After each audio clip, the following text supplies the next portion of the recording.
நித்திய வாழ்வு வாழ்கிற வாழ்வுக்குத்தான் இயேசு இந்த பூமிக்கு பிதாவினால் அனுப்பப்பட்டார். பிதாவினால் அனுப்பப்பட்டவர் அவருடைய பாடு, மரணம், அடக்கம், உயிர்த்தெழுதலை இப்போது சீஷர்களுக்கு போதிக்க ஆரம்பித்தார். உங்களுக்கு ஒரு ரகசியம் சொல்லித்தரேன். டெய்லி காலையில தேவனோடு தொடர்பு கொள்ளும்போது அவருடைய பாடு, மரணம், அடக்கம், உயிர்த்தெழுதலுக்கு நன்றி சொல்லுங்க. சிலுவைக்கு நன்றி சொல்லுங்க. சிலுவையில் சிந்திய ரத்தத்துக்கு நன்றி சொல்லுங்க. சாபமானீரே, ரத்தம் சிந்தினீரே, என் பாவங்களை மன்னிச்சீரே என்று சொல்லி நீங்க டெய்லி அங்க போனாவே போதும். ஒவ்வொரு நாளும் அவருக்குள்ள இருந்து அந்த சிலுவை உங்களுக்கு பலனை கொண்டு வரும். என்ன பலனை கொண்டு வரும்? தேவ பலனை கொண்டு வரும். தேவ பலனை கொண்டு வருவது மாத்திரமல்ல, ரட்சிப்பையும். ஒவ்வொரு நாளும் இந்த உலகத்தின் தீமை, உலகத்தின் அழிவு, உலகத்திலே சத்துரு உங்களுக்கு விரோதமாய் உங்களை அறியாதபடி வைத்திருக்கிற கண்ணி, இவைகளுக்கெல்லாம் விலக்கி காக்கிற, பாதுகாக்கிற ரட்சிப்பையும் சிலுவை, சிலுவையின் மரணம், இயேசுவின் உயிர்த்தெழுதல் உங்களுக்கு ஒவ்வொரு நாளும் கொண்டு வரும். ஆமென். ஹல்லேலூயா, ஹல்லேலூயா, ஹல்லேலூயா. அப்ப இந்த உலக வாழ்விலே நீங்களும் நானும் எதை வெறுத்து? தன் ஜீவனை சிநேகிக்கிறவன் அதை இழந்து போவான். தன் ஜீவனை வெறுக்கிறவனோ, இங்க ஜீவன் என்று இயேசு சொல்வது உங்கள் உயிர், உங்கள் உயிர். ஆமென். நல்லா கவனிங்க. பேதுருவுக்கு உயிர் மேல ரொம்ப ஆசை. என்ன பாடு, மரணம், பாடு, மரணம். இவன் யோசித்தானா? உயிர்த்தெழுதலை குறித்து யோசித்தானா? ஏன்னா இன்னும் அவனுக்கு வெளிச்சம் வரல. இன்னும் இயேசுவை குறித்த முழுமையான வெளிச்சம் அவன் ஆவியில பதியல. ஆகவே பேதுருவுக்கு உயிர் மேல ஆசை. என்ன இதுவரைக்கும் நல்லா பேசிக்கிட்டு இருந்தா, நல்லா அற்புத அடையாளம் எல்லாம் பண்ணாரு. இப்ப என்னடா இவர் மறிச்சு, இவர் அடக்கம், இவரும் பாடுபட்டு மறிச்சா நம்ம கதி என்ன ஆகிறது? இவரை விட்டுட்டு, எல்லாத்தையும் விட்டுட்டு இவரை பின்பற்றிட்டு வந்தோமே. ஏற்கனவே ரோமர்கள், யூதர்கள் ரோமர் கீழே இருந்தார்கள். ரோமர் ஆட்சியின் கீழே யூதர்கள் இருந்தார்கள். இந்த சூழ்நிலையில இவங்களுக்கு ஒரு ரட்சகர் கிடைச்சிட்டாரு. ரொம்ப கம்பீரமா இயேசுவோட போறப்பெல்லாம் ரொம்ப கம்பீரமா, எங்களுக்கு அற்புதம் செய்கிற இயேசு ஒருத்தர் இருக்கிறார். அவர் 5 அப்பம் 2 மணி 5000 பேருக்கு விட்டு கொடுக்கிறாராக்கும், மரித்தவர் உயிரோடு எழுப்புறாராக்கும். இப்படிதான் நினைச்சுக்கிட்டு இருந்தான். இப்படி நினைச்சுக்கிட்டு இருந்தவனுக்கு ஒரு இடி விழுந்தது மாதிரி, நான் மறிக்க போறேன், நான் பாடுபட்டு மறிக்க போறேன், அதோட நிறுத்தலையே, அடக்கம் பண்ணப்பட்டு உயிர்த்தெழ போறேன். இவன் பாடு மரணத்தோட நின்னுட்டான், அடக்கம் உயிர்த்தெழுதல பார்க்கல. ஐயா, இயேசு சிலுவையோட இயேசு வாழ்வு முடியல. சிலுவைக்கு அடுத்தது இயேசு எங்க போனார்? கரங்களை தட்டுங்க. சிங்காசனத்துக்கு போனார்.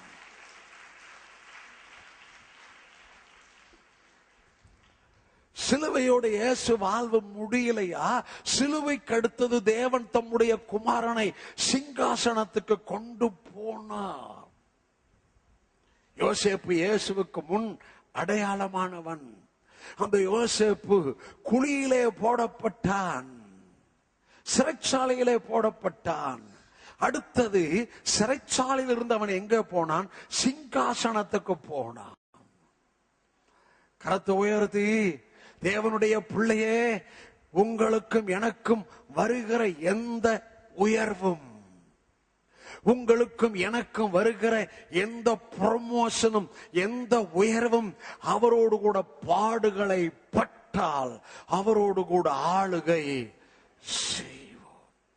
பாடுகளை யோசிக்காத, உனக்கு வைத்திருக்கிற ஆளுகையை பார். பாடுகளில் ஸ்தம்பித்து விடாதே, பாடுகளிலே ஸ்தம்பித்து நின்று விடாதே. பாடுகள் மத்தியிலே பாடுகளை கடந்து போன இயேசுவுக்கு பிதா கொடுத்த கனத்தையும் உயர்வையும் பார். உனக்குள்ளே அப்பேற்பட்ட வெளிச்சம் இருக்குமையானால் பாடுகள் உன்னை பாதிக்காது. ஆனால் பாடுகளையே பாதிக்கிற உன் விசுவாசத்துக்குள்ளே ஒரு வழியாய் வந்த பாடுகள் 7 வழியாய் ஓடி போகும். ஒரு வழியாய் வந்த பிரச்சனைகள் 7 வழியாய் ஓடி போகும். அது தேடியும் காணாமல் போகும். எப்போது நீ ஆண்டவரே ஏன் இப்படி நடந்துச்சு, என்ன ஆச்சு, நான் எதுவும் தப்பு பண்ணிட்டேனோ, என்ன எது கரெக்ட் பண்றீரோ, என்ன எது கரெக்ட் பண்றதுக்கு தான் இப்படியா, உன்னை கரெக்ட் பண்றதுக்கெல்லாம் இப்படிலாம் இல்ல, வேத வசனத்தை கொடுத்துதான் உன்னை கரெக்ட் பண்ணுவாரு.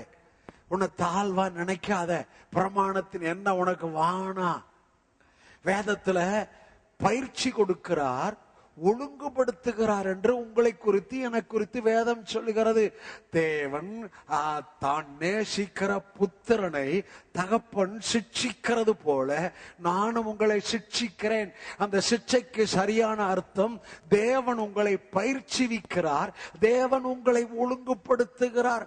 ஆகவே ஏதாவது நடக்கலைன்னு உடனே ஏதோ தப்பு பண்ணிட்ட போல இருக்கு, ஐயா என்ன மன்னிங்கய்யா, ஐயா ஒருவேளை தப்பு இருந்தா என்ன மன்னிச்சு கிருபையா எனக்கு ஒரு வழி உண்டு பண்ணுங்கயா. அப்பேற்பட்ட பரிதாப எண்ணம், அப்பேற்பட்ட தாழ்வின் எண்ணம், அப்பேற்பட்ட பரிதாபமான வார்த்தைகளை உன் வாயிலிருந்து பிசாசு பேசுவதற்கு இடம் கொடாதே.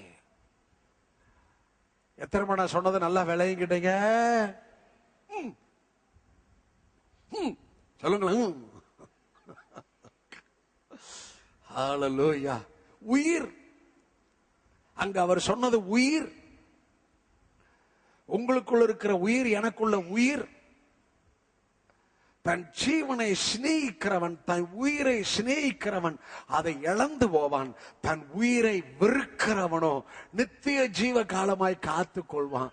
ஐயா, உன் உயிர் கர்த்தர் கரத்துல இருக்கு, நீயே உன் உயிரை குறித்து நீ பயந்துகிட்டு இருக்கிற. சொல்லுங்க, என்னுடைய உயிர் என் பிதாவுடைய கரத்திலே இருக்கிறது. என் உயிரை குறித்து நான் கலங்க வேண்டிய அவசியம் இல்லை. என் உயிரை குறித்து நானே நினைச்சு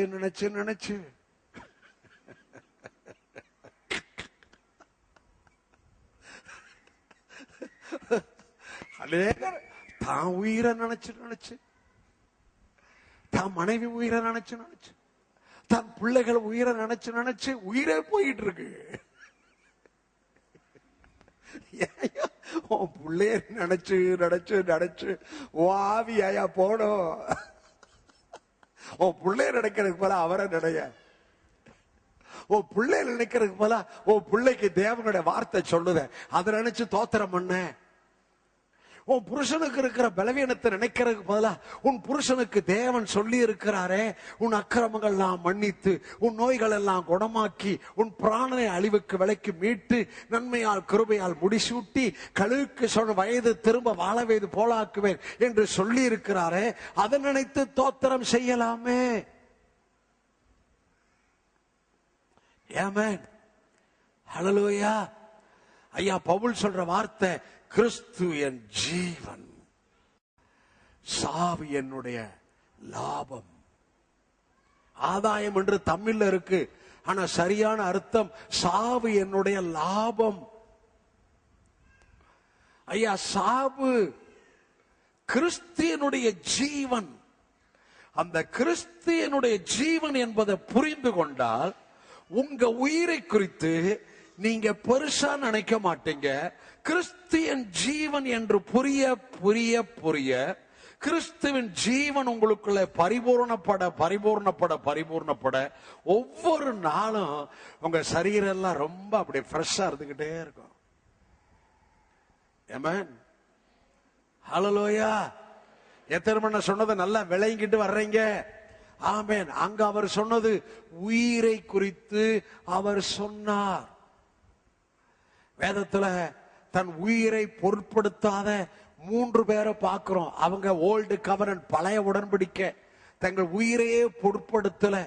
இவங்க பாபிலோனுக்கு சிறையாய் கொண்டு வரப்பட்ட ராஜ குலத்தை சேர்ந்தவர்கள், ஞானிகள், அறிவாளிகள், அழகுடையவர்கள். இவங்களுக்கு ஒரு சோதனை வந்துச்சு. அது என்ன?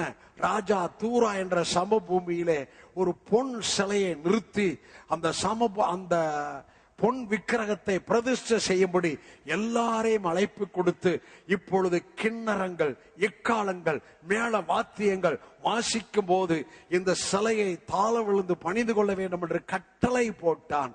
எல்லாரும் அங்க இருக்கும் போது, அந்த வாத்திய கருவியில் வாசிக்கும் போது, எல்லாம் தாழ விழுந்து பணிந்து கொள்ளும் போது 3 வாலிபர்கள் தாழ விழுந்து பணிந்து கொள்ளவில்லை. உடனே ராஜாவுக்கு ரிப்போர்ட் போது, ஐயா, நீர் கொண்டு வந்த 3 வாலிபர்கள் உம்முடைய கட்டளைய மதிக்கல. ராஜாவுக்கு உக்கர கோபம் வந்தது. ஐயா, சாத்தானுக்கு எவ்வளவு கோபம் வந்தாலும் அந்த கோபத்துக்கு உன்னுடைய விசுவாசம்தான் உனக்கு ரட்சிப்பை கொண்டு வரும். பிசாசுக்கு எதிர்த்து நில். அந்த 3 பேரும் எதிர்த்து நின்னாங்க. உயிரை பெருசா நினைக்கல. பிசாசுக்கு எதிர்த்து நில். உன்னுடைய விசுவாசத்தில் தான் உனக்கு அற்புதம் இருக்கிறது. இவங்க 3 பேரும், ராஜாவே, நீர் நிறுத்திய பொற்சலையை நாங்கள் தாழ விழுந்து பணிந்து கொள்ள மாட்டோம் என்பது ராஜாவாகி உமக்கு தெரிந்திருக்க கடவுள். ராஜா சொல்றான், உங்களை என் கைக்கு தப்புவிக்க போகிறவர் யார்? இவன் சொல்றான், நீர் நிறுத்திய பொற்சலையை நாங்கள் தாழ விழுந்து பணிந்து கொள்ள மாட்டோம் என்பது உமக்கு தெரிந்து கொள்ள கடவுள்.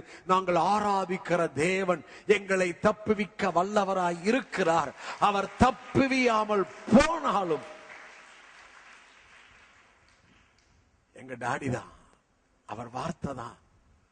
7 மடங்கு எரிகிற உக்கிரமாய் எரிகிற அக்கினியிலே அவர்கள் போடப்பட்ட போது அங்கே 4ஆவதாய் ஒரு தூதனை அந்த ராஜாவின் கண்கள் கண்டது. அவர்கள் ராஜாவின் கட்டளையை தள்ளி, தேவனுடைய பிள்ளையே, அவங்க தங்க உயிரை பெருசா நினைச்சிருந்தா, கர்த்தருக்கு ஸ்தோத்திரம், அங்க ராஜா தேவனுடைய மகிமையை கண்டிருக்க மாட்டான், தேவ தூதனை கண்டிருக்க மாட்டான். இவர்கள் ஆராதிக்கிற தேவனே தேவன் என்று சொல்லி பறைசாட்டி இருக்க மாட்டான். நான் எதை சொல்கின்றேன்? உன் உயிரை எல்லாம் பெருசா நினைக்காத. ஏனென்றால் நான் என்னுடைய உயிர் கிறிஸ்துவுடனே தேவனுக்குள் மறைந்திருக்கிறது. நீங்களும் நானும் அவருடைய கரத்தில் இருக்கிறோம். உங்களை, என்னை சத்துரு பறித்துக் கொள்ள முடியாது. அதத்தான் பேதுருவுக்கு சொன்னார். என்னை பின்பற்றி வர விரும்புறையா? முதலாவது வையே. உன் உயிரை குறித்துலாம் பயப்படாத. ஆமென். வசனம் வாசிக்க நேரம் இல்ல, வாயிலே சொல்றேன். வெளிப்படுத்தின விசேஷம் 12ஆம் அதிகாரம். அவர்கள் மரணம் நேரிடுவதாய் இருந்தாலும் தங்கள் ஜீவனையும் பாராமல், வாசிக்க ரொம்ப நல்லா இருக்கும். வெளிப்படுத்தின விசேஷம் 12ஆம் அதிகாரம், புக் ஆஃப் ரெவலேஷன் சாப்டர் 12.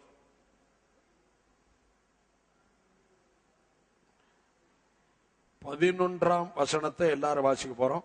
12:11 1 2 3 வாசிங்க. மரணம் நேரிடுகிறதாய் இருந்தாலும் அதற்கு தப்பும்படி தங்கள் ஜீவனையும் பாராமல் ஆட்டுக்குட்டியின் ரத்தத்தினாலும் தங்கள் சாட்சியின் வசனத்தினாலும் அவனை, ஐயா, மரணம் நேரிடுகிறதாய் இருந்தாலும் அந்த மரணத்துக்கு தப்பும்படி தங்கள் ஜீவனை பார்க்கல. எப்பா, இந்த மரணம் வேணாம், இந்த மரணத்துக்கு நான் தப்பிக்கணும் அப்படின்னு சொல்லி தங்கள் உயிரையும் பார்க்கல. ஆனா மரணம் நேரிடுகிற காரியம் வந்த போதும் அந்த மரணத்தை ஆட்டுக்குட்டியின் ரத்தத்தினாலும் சாட்சியின் வசனத்தினாலும் அவனை ஜெயித்தார்கள். ஹல்லேலூயா. உங்களுக்கு எனக்கு ஜெயம் எதுல இருக்குன்னு கேட்பேன். ஆட்டுக்குட்டியின் ரத்தம், சாட்சியின் வசனம் சொல்லணும். உங்களுக்கு எனக்கும் ஜெயம் எதுல இருக்கு? ஆட்டுக்குட்டியின் ரத்தம், சாட்சியின் வசனம். உங்க ஜீவனை பார்க்காதீங்க. உங்க ஜீவனை பார்த்தா உங்க ஜெயத்தை விட்டுறீங்க. நீங்க எதை பார்க்கணும், எதை மனசுல கொண்டு வரணும்? சாட்சியின் வசனம் என்றால் இயேசுவை குறித்த சாட்சியின் வசனம், இயேசுவை குறித்த வசனத்தை உங்கள் வாயிலே சொல்லுவது. சரியா சொன்னா இயேசுவின் ரத்தத்தை வாயில அறிக்கை பண்ணுவது, இயேசுவை குறித்த வசனத்தை உங்கள் வாயில அறிக்கை பண்ணுவது, இது அறிக்கை பண்ண நீங்கள் பிசாசு உங்களுக்கு கொண்டு வருகிற எந்த பிரச்சனை, எந்த போராட்டம் எல்லாவற்றையும் நீங்கள் ஜெயம் எடுப்பீர்கள். ஆமென். எத்தனை பேர் நான் சொன்னது நல்லா விளங்கிக்கிட்டீங்க? கரத்தை உயர்த்தி நல்லா சொல்வோம். மரணம் முன் கூறெங்கு, பாதாளம் முன் ஜெயம் எங்கு, மரணம் முன் கூறெங்கு, பாதாளம் முன் ஜெயம் எங்கு, நோயையும் பேயையும் சாவையும் ஜெயித்தார், சபையோரே துதி சாட்சிடுவோம். சபையோரே, நோயையும் பேயையும் சாவையும் ஜெயித்தார், சபையாரே துதி சாட்சிடுவோம். உயிர்த்தெழுந்தாரே, ஹல்லேலூயா, ஜெயித்தெழுந்தாரே,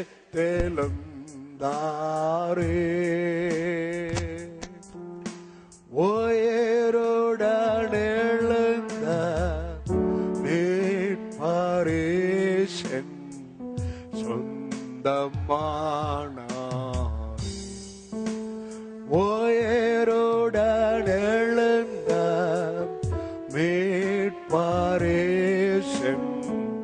சொந்தமானார், உயிர்த்தெழுந்தாரே.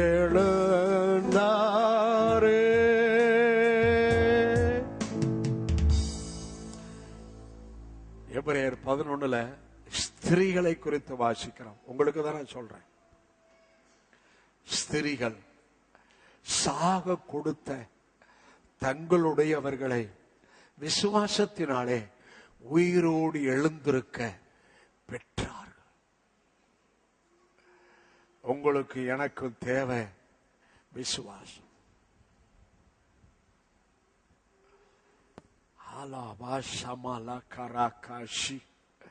சபையாரே, இங்க இருக்கிற தனிப்பட்ட ஒவ்வொருவருக்கும் தேவை விசுவாசம். விசுவாசத்தினாலே அவர்கள் ராஜ்யங்களை ஜெயித்தார்கள், சிங்கங்களின் வாயை கட்டினார்கள், அக்கினியின் உக்கிரத்தை அவித்தார்கள். விசுவாசம் இல்லாமல் தேவனுக்கு பிரியமாயிருப்பது கூடாத காரியம். தேவன் உண்டென்றும் அவர் தம்மை தேடுகிறவர்களுக்கு பலனளிக்கிறவர் என்றும் விசுவாசிக்க வேண்டும். உங்கள் ரட்சிப்பு எதிலே துவங்கியது? நம் ரட்சிப்பு எதிலே துவங்கியது? தேவன் இயேசுவை உயிரோடு எழுப்பினார் என்று இருதயத்திலே விசுவாசித்து வாயினாலே இயேசுவை அறிக்கை செய்த போது உங்கள் ரட்சிப்பு துவங்கியது. ஆகவே இனிமேலும் உங்கள் ரட்சிப்பு பிதாவை விசுவாசித்துக் கொண்டே இருப்பது, இயேசுவை விசுவாசித்துக் கொண்டே இருப்பது. எதை விசுவாசிப்பது? இயேசு மரணத்தை ஜெயித்தார், இயேசு 3ஆம் நாள் உயிரோடு எழுந்தார், இயேசு மரணத்தையும் பாதாளத்தையும் பிசாசையும் நோய்களையும் சாபத்தையும் என்மேல் இருந்த ஆக்கினையும் தன்மேல ஏற்றுக்கொண்டு எனக்கு சுகமான வாழ்வை, ஆசீர்வாதமான வாழ்வை, மேன்மையான வாழ்வை, கீர்த்தியான வாழ்வை, ஆபிரகாம் ஆசீர்வாத உடைய வாழ்வை, சுகமான வாழ்வை இயேசு தன்னுடைய பாடுகளுக்குள்ளே, மரணத்துக்குள்ளே, அடக்கத்துக்குள்ளே, உயிர்த்தெழுதலுக்குள்ளே உண்டு பண்ணியிருக்கிறார் என்பதை விசுவாசிப்பது. இந்த விசுவாசத்துக்குள்ளே நீங்கள் தேவ மகிமையை காண முடியும். இந்த விசுவாசத்துக்குள்ளே ஹல்லேலூயா, ஹல்லேலூயா, ஆமென், ஆமென், ஆமென்.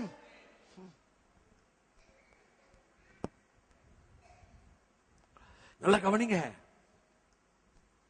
மறுபடியும் நாம் உலகத்தின் ஆவிய பெறல,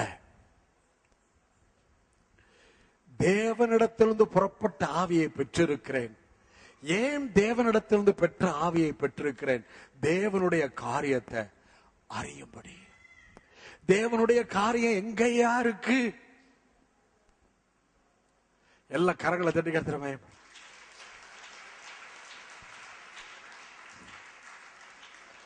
தேவனுடைய காரியம் இங்க இருக்கையா, உனக்கான பதில் இங்க இருக்கையா, உனக்கான வழி இங்க இருக்கையா. உனக்காய் தேவன் மனுஷ தயவை உண்டு பண்ணுகிறாரே, அது வெளியே இல்ல, இங்க இருக்கு. தேவன் வேதத்துல அவருடைய பிள்ளைகளுக்கு என்னென்ன செஞ்சாரோ அவர் பாரபட்சம் உள்ளவர் அல்ல. ஆகவே நாம் அவருடைய பிள்ளைகள். ஆகவே நீங்கள் முழுமையாய் தேவனிடத்திலிருந்து புறப்பட்ட ஆவியை பெற்றவர்கள்.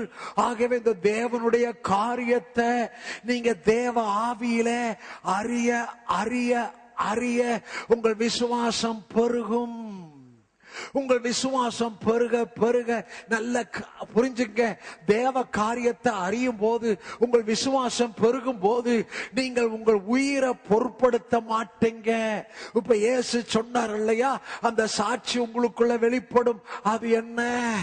தன் ஜீவனை சிநேகிக்கிறவன் அதை இழந்து போவான், தன் ஜீவனை வெறுக்கிறவனோ அதை நித்திய ஜீவிய காலமாய் காத்துக்கொள்வான். அதை நல்லா புரிஞ்சுங்க. எனக்கு நித்திய ஜீவ காலமான வாழ்வை இயேசுவின் பாடும் மரணம் அடக்கம் உயிர்த்தெழுதலுக்குள்ளே கொடுத்திருக்கிறபடியால் அந்த நித்திய ஜீவன் எனக்குள் வந்திருக்கிறது. நித்திய ஜீவிய காலமாய் வாழ்கிற வாழ்வை தேவன் எனக்கு வாக்கு பண்ணியிருக்கிறார். ஆகவே எண்ணத்தை இந்த பூமியிலும் நான் ஆசீர்வாதமாய் இருக்க வேண்டும் என்பதுதான் என் தேவனுடைய சிந்தை. நான் உலகத்தில் இருக்கிறேன், ஆனா நான் உலகத்தான் அல்ல. உலகத்தில் இருக்கிறேன், ஆனால் உலகத்தை சிநேகிக்கிறது என் வாழ்வல்ல. ஏனென்றால் நான் உலகத்தின் ஆவிக்குள்ள இல்லை, தேவனுடைய ஆவியை பெற்றிருக்கிறேன். ஆகவே எனக்குள் இருக்கிற தேவனுடைய ஆவிக்குள்ளேயே, வசனத்தின் வெளிச்சத்திலேயே நான் வாழ வாழ வாழ அந்த வாழ்வு என் ஜீவனுக்கும் தேவ பக்திக்கு வேண்டி யாவற்றையும் அவர் தருவார். இம்மைக்கு இந்த உலக வாழ்வுக்கு தேவையான யாவற்றையும் எனக்கு வாக்கு பண்ணியிருக்கிறார். ஆகவே இந்த உலக வாழ்விலே உலக மக்கள் வாழ்கிறது போல என் வாழ்வு அல்ல. உலக மக்கள் யோசிக்கிறது போல என் யோசனை அல்ல. உலக மக்கள் பிரச்சனை வரும்போது, நெருக்கம் வரும்போது, ஒரு தேவை வரும்போது அவர்கள் தங்கள் அறிவிலே, தங்கள் ஞானத்திலே, தங்கள் சாதுரியத்திலே செயல்படுவது போல என்னுடைய செயல்பாடு அல்ல. ஏனென்றால் நான் தேவனிடத்திலிருந்து புறப்பட்ட தேவனுடைய ஆவியை பெற்றிருக்கிறேன். அந்த தேவ ஆவியானவர் எனக்குள்ள இருந்து என்னை கைட் பண்ணுவார். ஒவ்வொரு நேரத்துக்கும் வார்த்தைய எனக்கு ஞாபகத்துல கொண்டு வருவார். ஒவ்வொரு நேரத்துக்கும் எனக்கு பிரச்சனை, எனக்கு நெருக்கம், என் சிந்தையில வேதத்தில் இருக்கிற சம்பவங்களை ஞாபகம் மூட்டி எனக்கு உதவி செய்வார். இதுதான் ஏசு அங்க சொன்னது.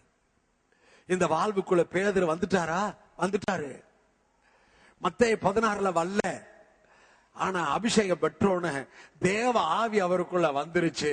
இப்ப தேவ ஆவியானவர் அவருக்கு இயேசு குறித்த முழு பிக்சரை அவருக்கு கொடுத்தாரு. ஐயா, ஒரு ஸ்திரிக்கு முன்னால நான் அறியேன் என்று சத்தியம் பண்ணினவன், சபிக்க தொடங்கினவன், இப்போது எல்லாருக்கும் முன்பாக தைரியமாக நீங்கள் சிலுவையில் அறைந்த அந்த இயேசுவையே தேவன் ஆண்டவரும் இரட்சகரும் ஆக்கினார் என்று இஸ்ரவேல் குடும்பத்தார் யாவரும் தெரிந்திருக்க கடவது என்று அவன் முழங்க கூடுமையானால், இந்த மத்தேயு 16க்கும் அப்போஸ்தலர் 2க்கும் நடுவில் நடந்தது என்ன? இயேசு வேத வசனத்தின்படி கல்வாரிக்கு போனார்.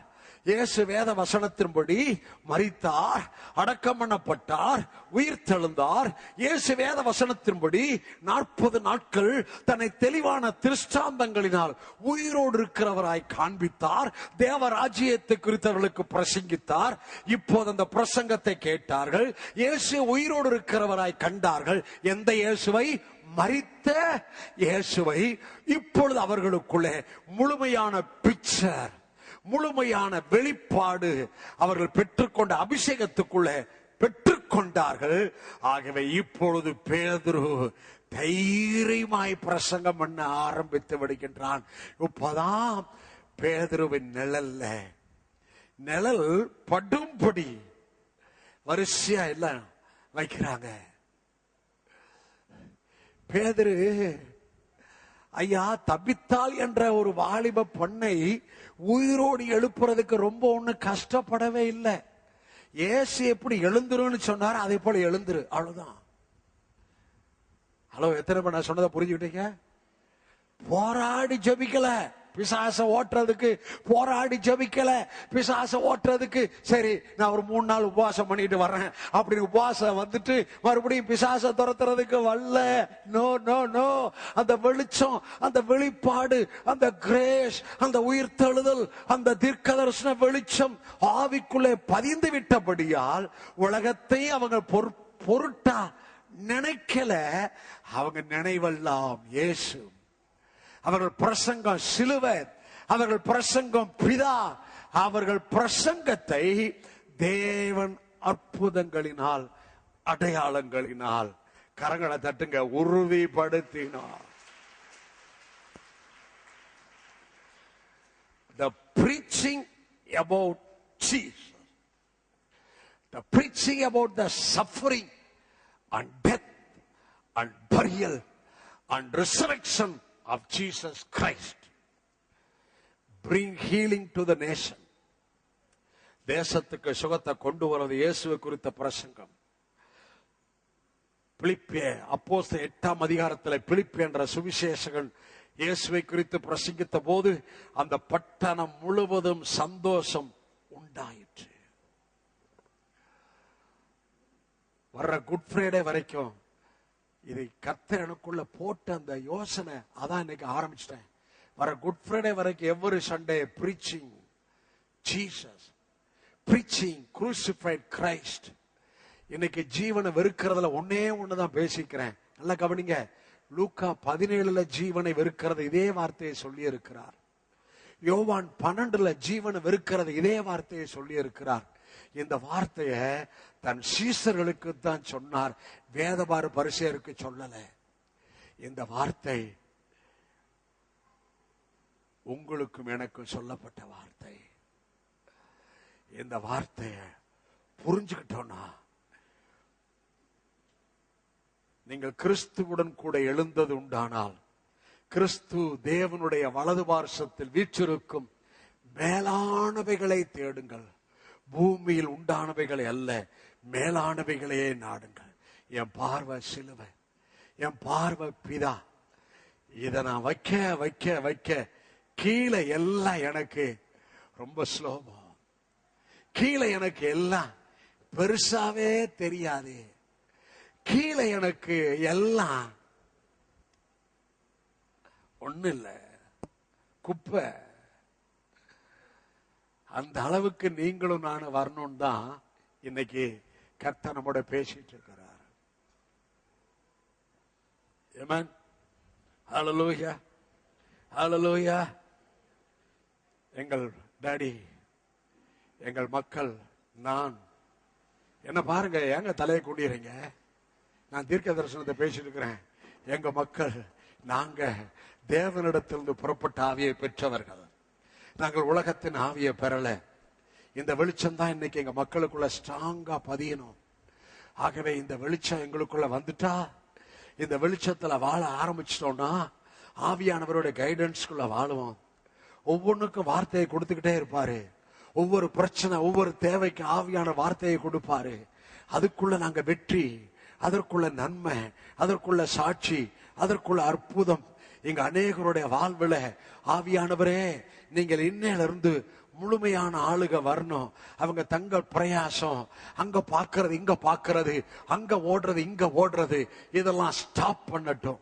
அமைதியா இருக்கட்டும், கர்த்தரை பார்க்கட்டும், வேதத்தை வாசிக்கட்டும், வார்த்தையை பெறட்டும், ஆவியானவருடைய இன்ஸ்பிரேஷனை பெறட்டும். அதற்குள்ளே நான் வெற்றி எடுக்க, எங்கள் மக்கள் வெற்றி எடுக்க ஆவியானவரே இவங்களுக்குள்ள அதிகமாய், எங்களுக்குள்ள அதிகமா, எங்க குடும்பத்துல அதிகமா, எங்க பிள்ளைகளுக்குள்ள அதிகமா ஆவியானவரே வார்த்தையை கொண்டு நீங்க செயல்படுங்க. நாங்க டோட்டலா இன்று ஆவியானவருடைய முழுமையான ஆளுகைக்கு, ஆவியானுடைய நடத்துதலுக்கு எங்களை டோட்டலா சப்மிட் பண்றோம். எங்கள் பொருளாதாரம், எங்கள் பைனான்ஸ் எல்லாம் ஆவியானவர், எங்கள் பிள்ளைகள் ஆவியானவர், எங்கள் பிரச்சனை ஆவியானவர், எங்கள் படிப்பு ஆவியானவர், எங்களுக்கான எதிர்காலம் ஆவியானவர், எங்கள் தொழில் எல்லாம் ஆவியானவர். ஃபுல்லா இந்த ஆராதனையில எங்களை டோட்டலா ஆவியானவருக்கு விட்டு கொடுக்கிறோம். எங்கள் வெற்றி வாழ்வுக்கு உதவி செய்கிறவர் ஆவியானவர். எங்கள் தனிப்பட்ட விதத்திலே ஹல்லேலூயா வெற்றி வாழ்வுக்கு உதவி செய்கிறவர் ஆவியானவர். அந்த ஆவியானவர் எங்கள் ஒவ்வொருவருக்கும் இன்று முதல் உதவி செய்யுங்க. இன்று முதல் அவங்க ரிலாக்ஸ் ஆயிரட்டும். இன்று முதல் தங்களை முற்றிலுமா ஐயா அப்படி ரிலாக்ஸா காத்திருக்கட்டும், அமர்ந்திருக்கட்டும். தேவரீர் உம்மை பார்க்கட்டும், உம்முடைய சத்தத்துக்காக காத்திருக்கட்டும், உம்முடைய வார்த்தையை பெற்றுக்கொள்ளட்டும். இந்த ஹையர் எக்ஸ்பீரியன்ஸ்ல என்னையும் எங்களையும் இங்க இருக்கிற ஒவ்வொருவரையும் ஆவியானவர் நடத்தும்படி கிருபையுள்ள வசனத்துக்கும் ஆவியானுடைய நடத்துதலுக்கும் இங்க இருக்கிற ஒவ்வொருவரையும் ஒப்பு கொடுக்கிறேன். கமலா காஷி.